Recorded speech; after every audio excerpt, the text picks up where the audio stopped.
fans, and welcome to this edition of Sprint Car News. Today we'll get the weekend started off as we recap last weekend's competition throughout the Western United States when it came to Wing 360 and 410 sprint cars. That's coming up after these messages.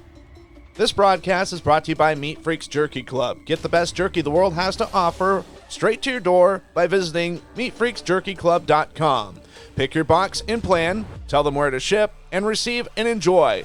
Log on to meatfreaksjerky.com and use promo code SPEED. Dave's Home Supply specializes in cabinets, flooring, and countertops. Visit their website at daveshomesupply.com to look at products, services, financing, and even a free estimate. Are you looking for bookkeeping, payroll, or income tax services? Then check out the folks at For You Simple Bookkeeping. They are a licensed tax preparer throughout the entire United States. For more information, click on the link in the description. We'll start Sprint Car News today off with a very special race that took place on Friday, May 26th. It was at the Douglas County Dirt Track in Roseburg, Oregon. It was the first time since 1995 that 360 sprint cars had raced at dirt at the facility. Justin Sanders of Aromas, California would pick up the win. Tony Gumbs finished second, Tyler Thompson was third, Logan Forler fourth, and Colton Heath rounded up the top five. Victory Lane audio is courtesy of Fast 4 Media. There, Justin, a phenomenal job of driving here tonight. My goodness, this thing was on kill. Yeah, our car was really good. We didn't really make much changes before the main, just made a couple stagger changes and kind of choice of wheel options, and that was about it. We just came out and raced it. Had a really good car. It felt really good, long runs. Didn't really feel good after that red. I made 2 or 3 costly mistakes and thought I almost was going to give it up. But once I kind of got rolling and I could get by a couple lap cars and kind of just get in a rhythm, I felt really good. So got to thank Demo Mitri for bringing us up here, Shark for tuning this engine, Hunter Brady, my fiance Brooke, just everybody on this car, Farmers Brewing Company, Mitri Construction, North County Plastering, FK Rod Ends, High Performance Lubricants, Walker Performance Filtration, TI-64, Smith Tie, DMI, just everybody that helps out on this thing, roadside service, just everybody. Well, phenomenal job. I know that late race yellow with 6 to go, you were in elbows deep lap traffic. You had 3 guys battling for position.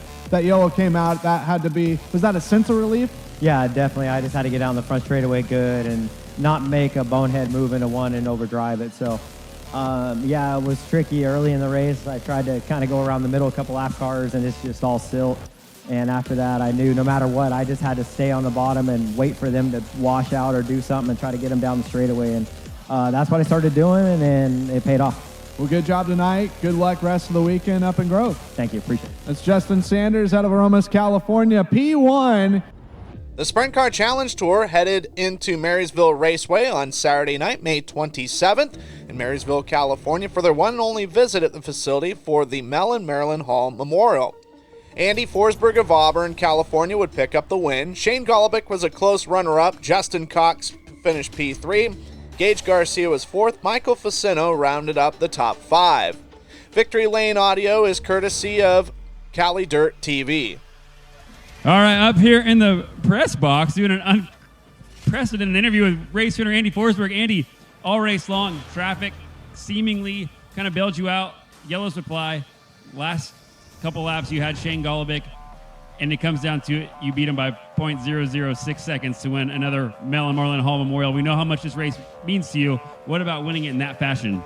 Well, yeah, I was just kind of hoping to mind my own business those last few laps, and then Shane showed me the whole, not just his nose, but the entire car. He damn near passed me coming off the 4, and he just kind of made something work that, you know, I wasn't doing, and then he made me go faster than I really wanted to those last few laps. But we definitely got a gift. I mean, I'm not gonna sugarcoat it, but when there's a crash, there's a yellow and a red, and they're calling for it over the receiver, and we all kind of checked up, and I just sailed her in there and spun out, and I wouldn't say I was involved with the crash, but I definitely stopped to avoid the crash. So that's where the judgment part comes in with the officials, and you know, there are certain series that just say if you stop, you stop. That just cuts the judgment out. But sometimes judgment is probably the right decision.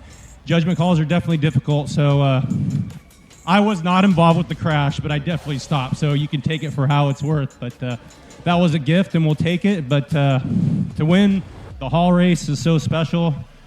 That's kind of where I got my first start in racing, was the Central State Racing Association, which Mel and Marlene pretty much run, obviously with Pat Harvey as well. Pat was a huge part of the Central State Racing Association, and the first time I ever drove a car was when I was 15, and this is crazy because nobody drove when they were 15 back in 1992. We went to a practice day, and Mel told my dad, he goes, yeah, come on, Richard, we'll get him out there a couple sessions on his own. By session 3, Marlene found out, and all of a sudden I saw her chasing Mel across the pits, ripping his ass, and then the next thing you knew, Mel come over and said, sorry, Andy, we can't let you run any more laps. So you had to be 16 back in 1992. So now I'm racing against kids, not only racing against kids that are 14, they're badasses at 14. So definitely a different generation right now. But thank you all for coming out and supporting this race. Supporting Marysville Raceway Park. Track was really racy. I mean, I was entertained. The 2 heat races I saw, I was a part of the dash, and I thought that was pretty entertaining too. But don't forget, we're racing tomorrow at the fair. If you want some fair food, come and hang out at Chico. But I'm sure Shane's not real happy. Hey, Shane Golobic, are you pissed off? Okay. Shane's a good guy. I think he kind of gets it too. So that was a good race. And guess what? We were pretty damn close to each other, and we never rubbed on each other. So imagine that. It's possible. Justin Cox is now the points leader of the Sprint Car Challenge Tour, while Shane Golobic resides in the second place position. Caleb Montgomery third, Dylan Bloomfield fourth, Jake Morgan the top 5. Their next race is Friday, June 2nd at Placerville Speedway in Placerville, California for the Dave Bradway Jr. Memorial. Cottage Grove Speedway would host a doubleheader weekend as the Marvin Smith Memorial Grove Classic would take place at the famed Oregon Quarter Mile. On night number 1 on Saturday night, Tanner Holmes was the winner. From Jacksonville, Colton Heath finished second, Justin Sanders third, Tyler Thompson fourth, and Chase Getz were the top 5.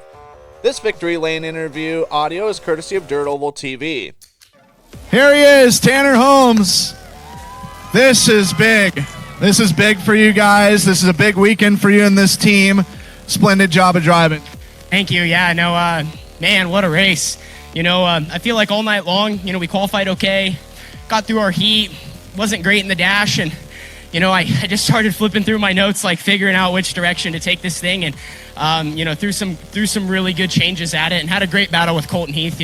It's tough there in traffic. The bottom wasn't as great as the top, so you're kind of just, pick and choosing where to go at the right time, and luckily we got around the outside of 4, and from there really just tried to maintain. So did not want to see lap traffic. Felt like, my car was probably good the whole race, and then those last 5, it was a little bit but just good enough to bring it home. Getting the win tonight. I know that talking to you before the races last night, you guys had a really good car. Just had a crazy mishap that happened. This has got to feel like a huge bounce back. I know one of the things you told me, hey, stuff happens. Tonight's a new night. Absolutely. And there's some good cars in this field, and I feel like, that's good because that pushes me to be better. I feel like, not only good as I can, but we got to be on point. We can't miss. You can't be racing with Sanders, Heath, Thompson, all these guys and be off. So really cool to get one on the opening night of the Marvin. Hopefully I'm standing here for a little bit more money tomorrow, but just want to give a shout out to all my partners. I got some of them here today. Shane DeWald Trucking, RTR Diesel Performance, Landon Transport, Full Send Racing, D-Ray Designs, he's here locally, Veenendahl Trucking, Carson, Next Gen, Lafarge, Pit Stop, Earth Environmental, Fast 4, ABC Powder Coating, my family. We've been working our tails off. I owed my team because I crashed my car yesterday, and I told them the only way to, maybe make it a little better was be standing here. Well, good job. And that you did that. We'll see you maybe tomorrow in the same situation. For sure. On the second and final night of action at Cottage Grove, Colton Heath would win his first ever Marvin Smith Memorial Grove Classic. Tyler Thompson was the runner-up. Trey Starks finished third, Logan Forler was fourth, and Justin Sanders was the rest of the top 5 finishers. Here's a word with Colton Heath. Man, I've come here for a lot of years trying to win it, just whether it's just a regular show or just anything, and we've came to Marvin a lot, and I feel like we've slowly gotten better and better, and just put the whole program together tonight, and it's just awesome. It's awesome for Kelly and Cindy. It's awesome for all my guys that helped. It's just, I don't even know. I just finally won at Cottage Grove, and it was a good night to win. Absolutely. Absolute big payday for you guys as he gets the congratulations from his daughter. talk about the start. The start was just important as the finish, and those restarts as well, especially towards the end of the race. Yeah, you know, the start, I knew that the bottom was probably going to be a little too greasy to really rip it hard, you know, and I'm like, well, I'll just try and rip it hard in the middle, and was able to get out around Sanders, so that was really good. And then we just kind of restarts and traffic kind of played you know, I felt like I was really good on the top, so I never wanted to venture off of it, so that was, don't do anything dumb and try and think you're going to, you know, I'm normally a bottom feeder, so ripping the top around here was a little different, but we were really good last night, had something to build off of for tonight, and it was even better tonight. Well, you're a much happier guy. You were one pissed off hombre last night, it seemed like, especially during the fuel stop, and redemption in its finest tonight. Yeah, for sure. It was disheartening last night because I felt like I had a good enough car to win and just did the wrong thing and didn't get in the right spots. But tonight we put 41 laps together and restarted good and got through lap traffic good. I got to that one lap car on the last lap, and I figured I had to slide him. I couldn't wait, so just thankful for everything. Well, good job, Nate. Any sponsors you want to thank real fast? I got to thank Mount Baker Landscaping, Mount Baker Trucking, AAA, Brent Reds, Premium Services, all of them. You know, their powder coating. They all make this happen. We're not a very big team, but we make it happen. Good job, and we'll hopefully see you soon. Hopefully. That's Colton Heath out of Marysville, Washington, tonight's winner of the Marvin Smith Memorial Grove Classic. He is the 8th driver to etch his name on that incredible trophy. Is getting the congratulations from Tyler Thompson. Speaking of Tyler Thompson, going to talk to him. Skagit Speedway was in action on Saturday, May 27th for their second 410 race of the year. It was the John Carroll Classic, and Trey Starks out of Puyallup, Washington would score the victory. Jason Solwald placed second, Jesse Schlotfelt was third, Cam Smith finished fourth, and Greg Hamilton was fifth. We got a word with Trey Starks over the phone about his second straight win at Skagit. Well, Trey Starks is now a 2-time winner at Skagit Speedway in 410 competition. Trey, you guys are just on kill with the 410, picking up the John Carroll Classic win at Skagit last Saturday. Yeah, I felt we just kind of feel better and better in the 410 car, and that's been our goal this year, is to focus on the 410 up there. That's inevitably where the biggest races in the Northwest are, especially nowadays with Dirt Cup and the Outlaws being bigger events. So, yeah, we felt really good with our performance there, and like I said, I feel more and more comfortable every time I get in the car. And just explain how the night went for you guys from kind of start to finish. It seemed like it was a flawless night, kind of. Yeah, it was decent. We went second quick and won the heat race. I think we ended up third in the dash, and then felt really good in the feature. We kind of made some changes after the dash that definitely made a difference as far as comfortability for me. And I think we're on to something that we can build on even more now. So I'm excited to get back this weekend and see what we can do. Well, awesome job. People that you'd like to thank real fast? Yeah, mom, dad, brother, grandpa, everybody that comes and helps. Dallas Melby, my fiance Allie, Melby Fab and Truck Repair, Ale Driveline, Newland Bar Service, CNC Concepts, kind of the same ones you've heard me rattle off for a couple years now. So everybody that can help, we appreciate it, and we enjoy showing up every weekend.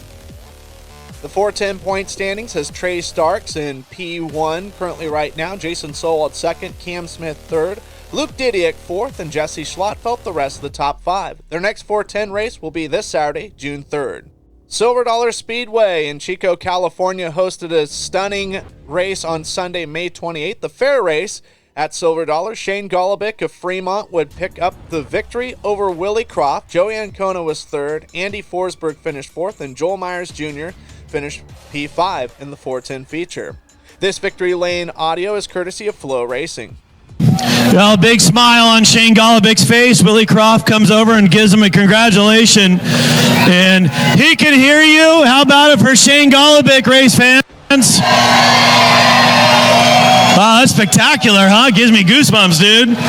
Wowzers. Hey, Shane, heck of a battle. You were up front most of the night, and then, boy, a couple laps to go. That 29 crept to the bottom and got you up in the seat again. Talk about those final few laps. Yeah, for sure. Hats off to Willie. He did a great job. But, man, I can't say enough about all you guys showing up. I know it's the fair, and everybody's having a great time. Us racers really cannot thank you guys enough for being here. We really hope you guys continue to come back and support this racetrack. It's one of the best in the country, in my opinion. And everybody here, yourself, Colby, Elijah, everybody who does everything here. I know Andy helps. A lot of really hard-working, really good dudes and women put this race on and put races on all year like this. So can't thank you guys enough for coming out, honestly. And I hope everybody comes back. Really cool, really, really cool to race in front of this many people and hear those cheers. It means a lot to us. But think he's getting a special victory lane hug. But yeah, I can't thank these guys enough. I think I had the best race car all night. My guys really did a great job. I think we got a little bit of tweaking we can do for the feature there to be a little bit better and maybe put on a little bit less exciting of a show. Willie definitely pressured us there, but I'm happy to get our first win of the year. It's been a struggle so far, so can't thank these Not Energy Drink guys enough. And again, just can't thank all you guys enough for being here, and hope to see you guys again. The ASCS-Southwest region had a doubleheader in Show Low, Arizona at the Deuce of Clubs Thunder Raceway. Recently reopened Deuce of Clubs Thunder Raceway. JT Imperial would win night number 1. Chris Bono was second. Alex Pettis finished third. Steve Stone was fourth. And Brian Ledbetter Jr. rounded up the top 5. For night number 2, Chris Bono would improve 1 position better. While Alex Pettis was second, Steve Stone finished second, Brian Ledbetter Jr. was fourth, Cody Sickles completed the top 5 finishing order. The ASCS Southwest region point standings looks like this with 2 wins. Chris Bono is up top, JT Imperial second, Cody Sickles third, Alex Pettis fourth, and Jake Hessel rounds out the top 5. The next race for the series will be all the way in September 30th to be exact, at Central Arizona Raceway in Casa Grande, Arizona. Well, that's going to wrap things up for Sprint Car News today. We hope you enjoyed the program. Be sure and support local sprint car racing. We'll be back next week focusing all the Wing 360 and 410 action west of the Rockies here on Sprint Car News Today.